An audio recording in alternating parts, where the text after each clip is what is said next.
Here I have Motorola Moto G72, and today I'm going to show you how to scan QR codes on this device.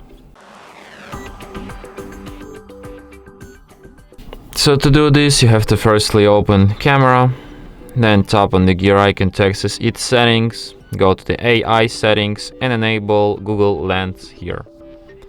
Like you should have this feature enabled by default, but if you disabled it on purpose or just by accident, you can just go here and enable it. And now you have this icon here appeared. Tap on it, then tap open camera, allow it while using the app. And now let's scan, for example, this QR code. So tap on the search icon when you have a QR code in this search box. And as you can see, it found this web page being encoded into this QR code. So you can open website, copy link or share it. So let's just open it.